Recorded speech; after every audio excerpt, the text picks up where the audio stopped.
यानी उत्तर प्रदेश की लोक कथा। बहुत समय पहले की बात है। एक ऋषि थे जो अपने ज्ञान और तपस्या के लिए प्रसिद्ध थे। उनके पास बहुत से शिष्य आते थे जो उनसे ज्ञान प्राप्त करते थे। ऋषि का एक प्रिय शिष्य था, एक सफेद कौवा, जो अपनी बुद्धिमानी और वफादारी के लिए जाना जाता था। एक दिन ऋषि ने कौवे को बुलाया और उससे कहा, तुम्हें अमृत की तलाश में जाना होगा। यह एक महत्वपूर्ण कार्य है, लेकिन ध्यान रखना, तुम केवल अमृत के बारे में पता करोगे, उसे छुओगे या कोई अब पियोगे नहीं। अगर तुमने अमृत का पान किया तो तुम्हें इसका गंभीर परिणाम भुगतना पड़ेगा। कौवे ने ऋषि की बात सुनी और उसे वचन दिया कि वह अमृत का पान नहीं करेगा, केवल उसकी जानकारी लाएगा। कौवा अपने पंख फैलाकर उड़ चला। वह अमृत की खोज में जगह जगह गया, कई पर्वत, नदियां और जंगल पार किए, पर उसे अमृत का कहीं पता नहीं चला। समय बीतता गया और 1 साल बाद, कठिन परिश्रम के बाद, अंततः कौवे को अमृत के बारे में पता चला। अमृत का पात्र स्वर्ग में एक गुप्त स्थान पर रखा हुआ था। जब कौवे ने उसे देखा तो उसकी आंखों में लालच आ गया।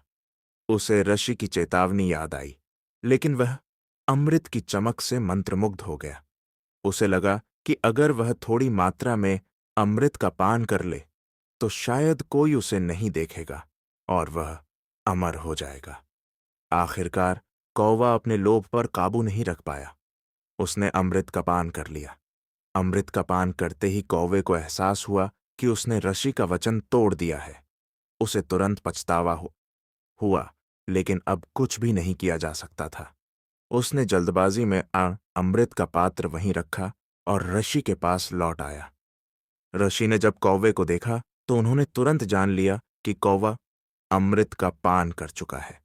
ऋषि ने गुस्से में कौवे से पूछा, क्या तुमने अमृत का पान किया है?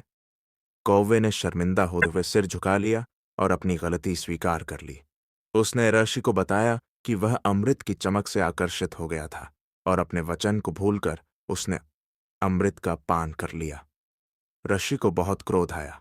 उन्होंने गंभीर स्वर में कहा, तुमने मेरी चेतावनी की अवहेलना की और अमृत को छूकर उसकी पवित्रता को अपवित्र किया। यह घोर अपराध है। अब तुम्हें इसका दंड भुगतना होगा।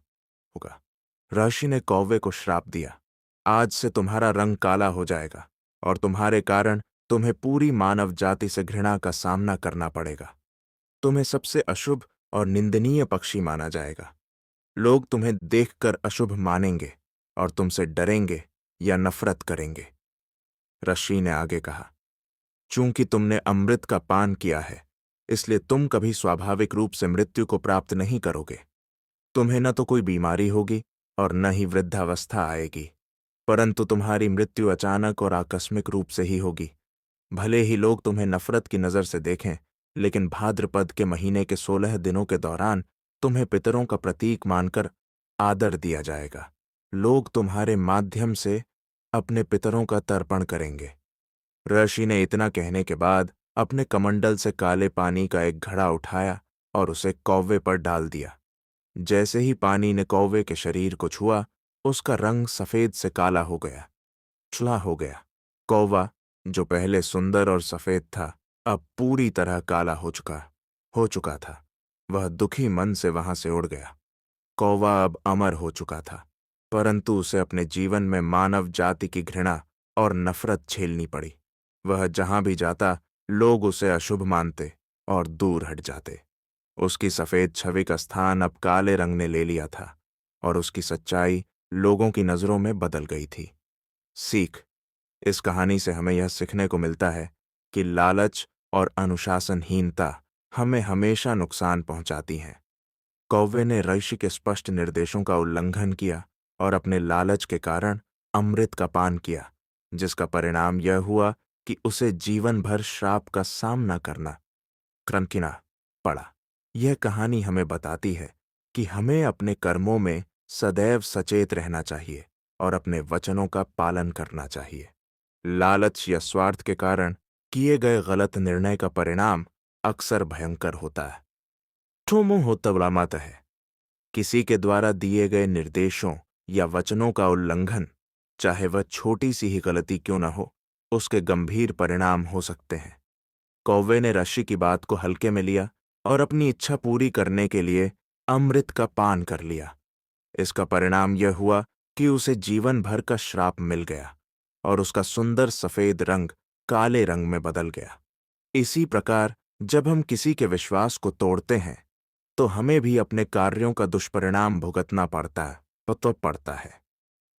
इस कहानी का एक और महत्वपूर्ण संदेश है कि जो कर्म हम करते हैं उसका फल हमें अवश्य भुगतना पड़ता है। अगर हम अच्छे कर्म करते हैं तो उसका फल हमें अच्छा मिलता है, और अगर बुरे कर्म करते हैं तो उसका परिणाम बुरा होता है।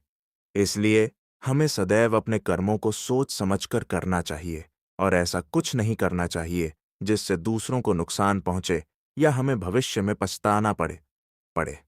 कहानी के अंत में यह भी बताया गया है कि कौवे को पितरों का प्रतीक मानकर कुछ दिनों के लिए आदर दिया जाता है।